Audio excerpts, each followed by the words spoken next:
സംസ്ഥാനത്ത് ഇപ്പോൾ 2 മാസത്തെ പെൻഷൻ 3200 രൂപയുടെ വിതരണമാണ് ഉടനെ സംസ്ഥാന സർക്കാർ നടത്താൻ പോവുകയാണ്.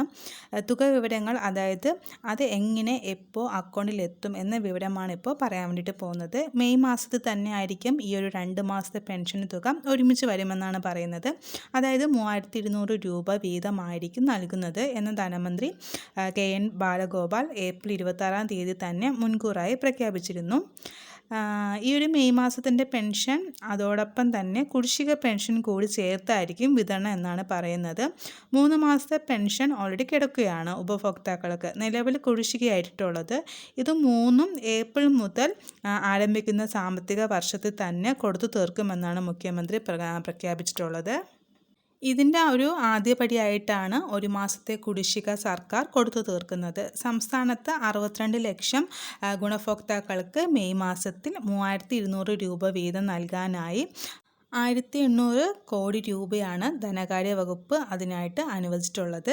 സാധാരണഗതിയിൽ മാസത്തിലെ അവസാന ആഴ്ചകളിലായിരിക്കും, അതും 25-ന് ശേഷമൊക്കെ ആയിരിക്കും വിതരണം ഉണ്ടാകുന്നത്. എന്നാൽ മെയ് മാസം പകുതി മുതൽ തന്നെ വിതരണം നൽകുമെന്നാണ് മന്ത്രി പ്രഖ്യാപിച്ചിട്ടുള്ളത്. അപ്പോൾ എന്തായാലും ഈ ഒരു മെയ് മാസത്തിൽ നമുക്ക് 3200 രൂപയോളം എന്തായാലും നമുക്ക് നമ്മുടെ ആ ഒരു പെൻഷൻ തുക കിട്ടുന്നതാണ്. മെയ് മാസത്തിൻ്റെ ആ ഒരു പെൻഷനും അതോടൊപ്പം കുടിശ്ശികയായിട്ട് കിടക്കുന്ന 1 മാസത്തെ പെൻഷനും കൂടിയിട്ട് ആഡ് ചെയ്തിട്ടായിരിക്കും നിങ്ങൾക്ക് ആ ഒരു 3200 കിട്ടുന്നത്.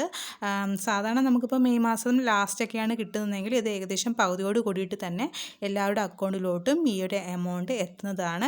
പിന്നെ ബാലൻസ് കുടിശ്ശിക കിടക്കുന്നതും ഈ ഒരു വർഷത്തിനുള്ളിൽ തന്നെ ഉറപ്പായിട്ടും നമുക്ക് ആ ഒരു കുടിശ്ശിക കൂടിയിട്ട് ഇവർ എന്തായാലും ചെയ്ത് തീർക്കുന്നതാണ്. അപ്പോൾ എന്തായാലും നമ്മുടെ സംസ്ഥാന സർക്കാർ ഈ ഒരു പെൻഷൻ തുക വളരെ പെട്ടെന്ന് തന്നെ എല്ലാവരുടെയും ആ ഒരു അക്കൗണ്ടുകളിലൊക്കെ തരുന്നതായിരിക്കും. അപ്പോൾ ഇതുപോലത്തേക്ക് ആ ഒരു ലേറ്റസ്റ്റും അപ്ഡേറ്റ്സും കാര്യങ്ങൾക്കൊക്കെ വേണ്ടിയിട്ട് ജസ്റ്റിൻ്റെ ചാനലിൽ ഒന്ന് സബ്സ്ക്രൈബ് ചെയ്തേക്കുക.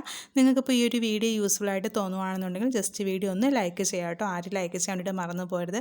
അപ്പോൾ നമുക്ക് വീണ്ടും ഒരു ലേറ്റസ്റ്റ് അപ്ഡേറ്റ്സ് ആയിട്ട് വീണ്ടും കാണാം.